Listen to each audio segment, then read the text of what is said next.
नमस्कार बच्चों, कैसे हैं आप। आज हम सीख रहे हैं संज्ञा। छठी, सातवीं, आठवीं, नौवीं, 10वीं सभी क्लासेस में संज्ञा आती है। और 10th क्लास के बच्चे अगर ये सोचते हैं कि संज्ञा हमारे तो नहीं है सिलेबस में, ऐसा नहीं है। जो पद परिचय आता है 10th क्लास में व्याकरण में, उसमें सभी व्याकरणिक परिचय देना होता है, तो उसमें संज्ञा भी पूछी जाती है। किसी शब्द को रेखांकित कर दिया जाता है, अंडरलाइन कर दिया जाता है, और उसका आपको व्याकरणिक परिचय देना होता है, तो उसमें आपको संपूर्ण व्याकरण की जानकारी होनी चाहिए।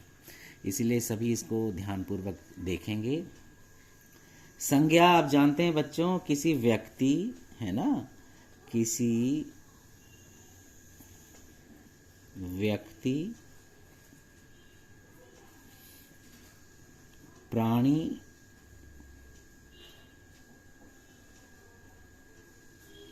वस्तु, पदार्थ, स्थान, भाव, ठीक है। दशा भी कह सकते हैं आप, के नाम को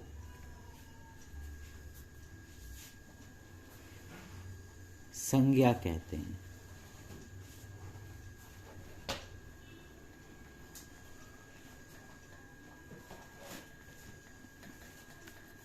देखिए, ये तो है संज्ञा की परिभाषा, ठीक है। और थोड़ा नीचे कर देता हूँ, उसको स्पष्ट दिखाई देगा आपको। ये संज्ञा की परिभाषा है, ठीक है। अब संज्ञा की कितने भेद, देखिए किसी व्यक्ति स्थान, कोई व्यक्ति है, उस व्यक्ति का नाम, है ना, कोई प्राणी, कोई वस्तु, कुछ भी आपको दिख रहा है। जैसे मैं दिखाऊं, ये चाबी दिख रही है आपको, ये पेन दिख रहा है ना, तो ये सब क्या हो गई, संज्ञा हो गई। स्थान है, दिल्ली, आगरा, कलकत्ता, मुंबई, है ना, ऐसे करके, तो संज्ञा। अब संज्ञा के कितने भेद होते हैं? संज्ञा के 3 भेद होते हैं। भेद, है ना, या मैं लिखूं प्रकार, ठीक है। कितने प्रकार की संज्ञा आप लिखते हैं, जानते हैं? तो आप मुख्य रूप से 3 प्रकार की संज्ञा आप जानते हैं, ठीक है।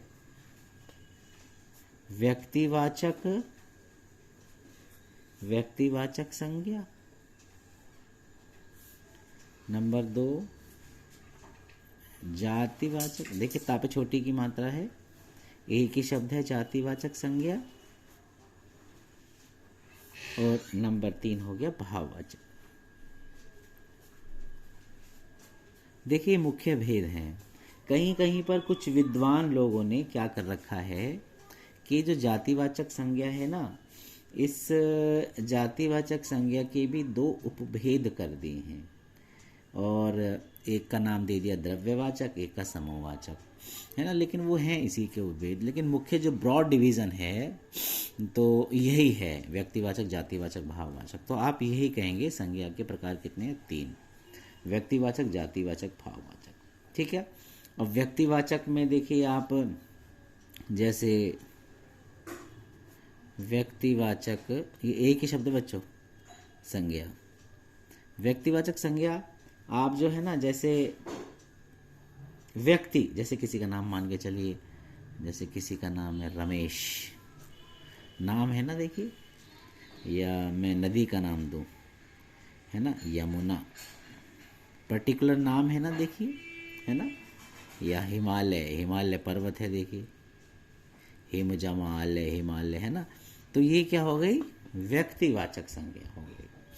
अगर जो हम व्यक्तिवाचक संज्ञा को मान लो परिभाषा में लिखें, तो आप क्या लिखेंगे? जो संज्ञा शब्द, ऐसे परिभाषा में लिखेंगे आप, दिख रहा होगा सभी को, है ना। जो संज्ञा शब्द ऐसे लिखेंगे,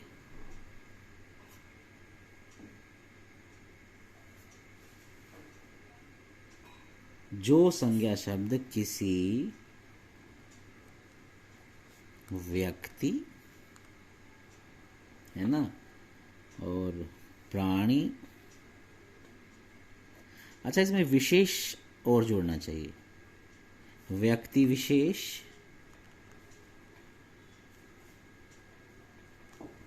ऐसे प्राणी विशेष, है ना,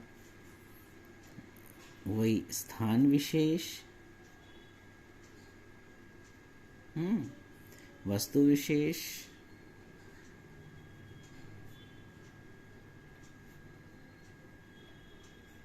ये देखिए को बताता है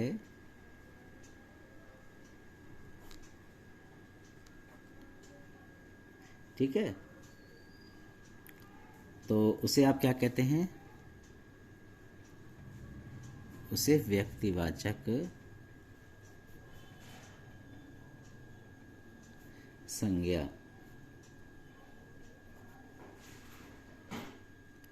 कहते हैं। ठीक है बच्चों, ये है ऐसे, उसे व्यक्तिवाचक संज्ञा कहते हैं। अब देखिए इतना हुआ, अब आगे देखते हैं। थोड़ा सा ऐसे एडजस्ट कर लेते हैं।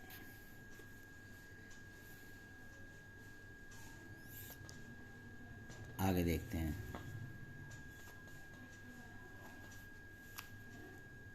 ये देखिए ये हो गया।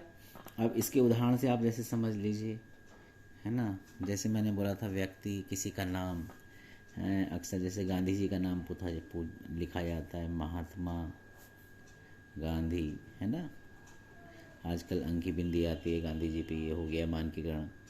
ठीक है, जैसे शहर के नाम मान के चलिए, कोलकाता, है ना, दिल्ली, ये सब जो नाम हो गए। नदियों के नाम आप लिख सकते हैं यहाँ पर, जैसे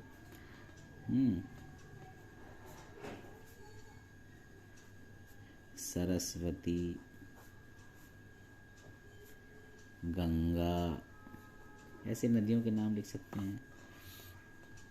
कावेरी, महानदी, है ना, काली नदी, काली बंगा, है ना, ऐसे करके जो भी नदियां हैं, महानदी, गोदावरी, कृष्णा, कावेरी, इस तरह से साउथ की नदियां हैं।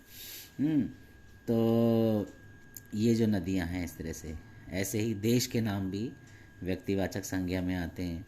देश के नाम जैसे जापान, देश का नाम है ना, चीन, पाकिस्तान,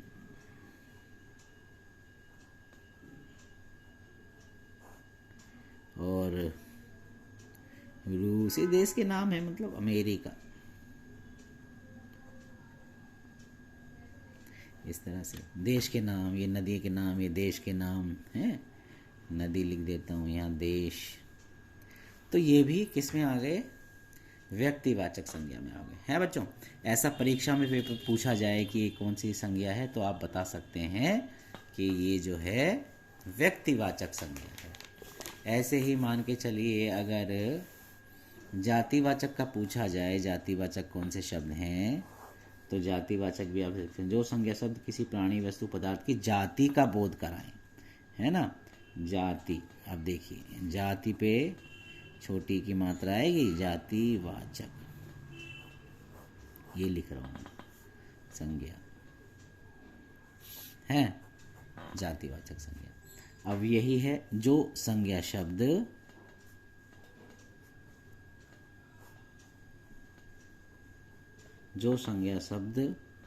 प्राणी, वस्तु, पदार्थ की पूरी जाति, पूरी जाति का बोध कराएं, हैं? बोध कराएं क्या मतलब? जानकारी दें, हैं? तो उसे क्या कहेंगे आप? उसे क्या कहेंगे? जातिवाचक संज्ञा।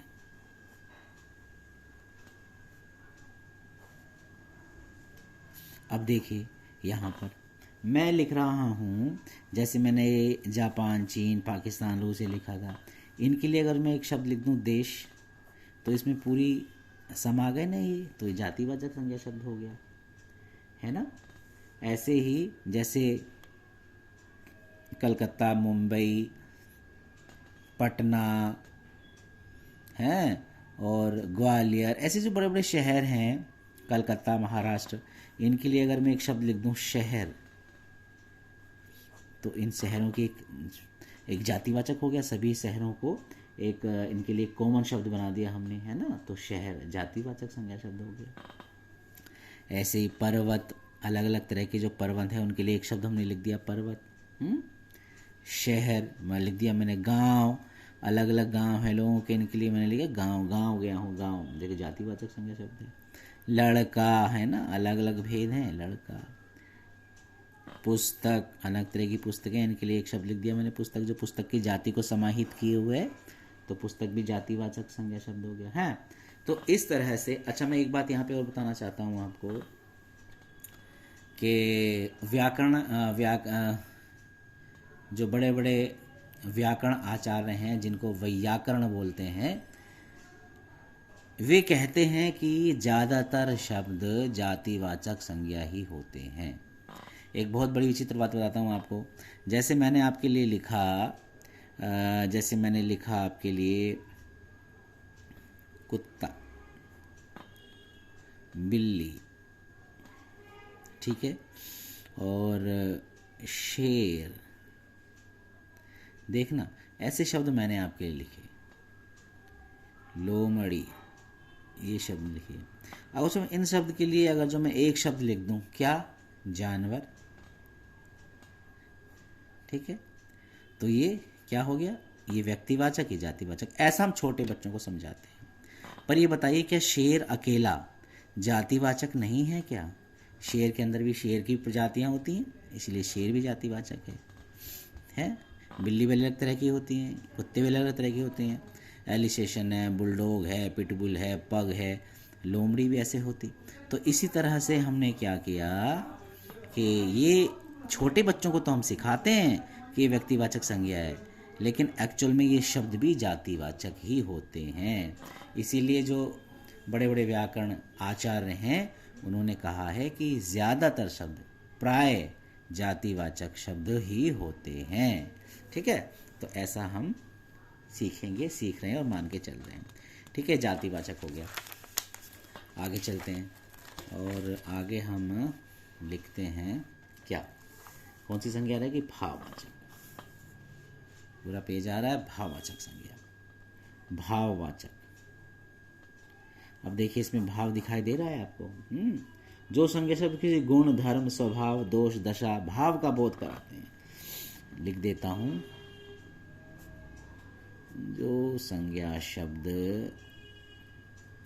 किसी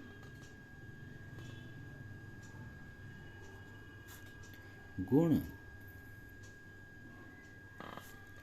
गुण धर्म ऐसे बोलना चाहिए एक साथ, स्वभाव, ठीक है, दशा, दोष, ठीक है, इसी तरह से दशा, द है ये, ठीक है, अवस्था,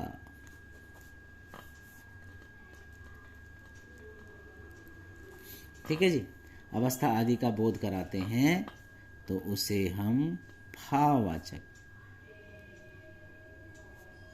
उसे क्या कहते हैं, भाववाचक संज्ञा।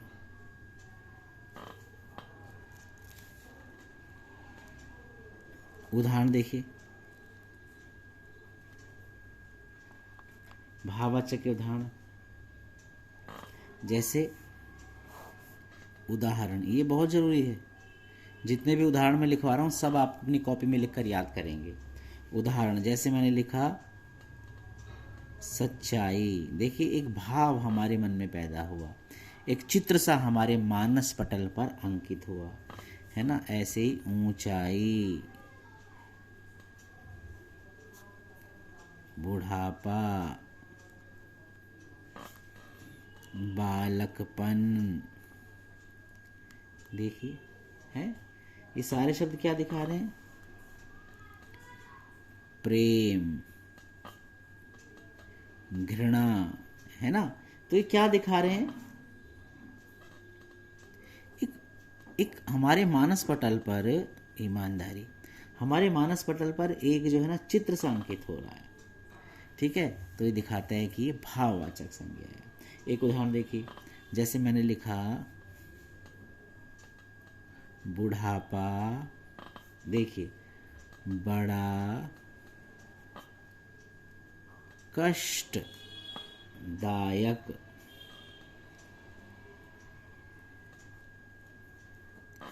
होता है। जैसे मैंने एक ही वाक्य लिखा, तो बुढ़ापा कहते ही जब मैंने लिखा कष्टदायक होता है, तो आपके मानस पटल पर, आपके मस्तिष्क पर, आपके मन पर एक चित्र सांकित हुआ कि कोई बूढ़ा व्यक्ति है, बहुत बूढ़ा है, लाचार है, स्वयं अपना भोजन भी नहीं कर सकता, स्वयं दवाई भी नहीं ले सकता, है ना। ऐसा बूढ़े व्यक्ति का चित्र आपके मानस पटल पर अंकित हुआ। बस यही भाववाचक संज्ञा है। ठीक है, तो ऐसा अगर आपके पेपर में आए तो आप उसको लिख दीजिएगा। आज हमने बहुत मोटी मोटी जानकारी ली है, और नेक्स्ट क्लास में मैं आपको आगे बताऊंगा। ये 6ठी 7वीं 8वीं 9वीं 10वीं सबके लिए एप्लीकेबल है। सभी बच्चे बड़े ध्यानपूर्वक सुनेंगे और इसको अपनी कॉपी में लिखेंगे। ठीक है बच्चों।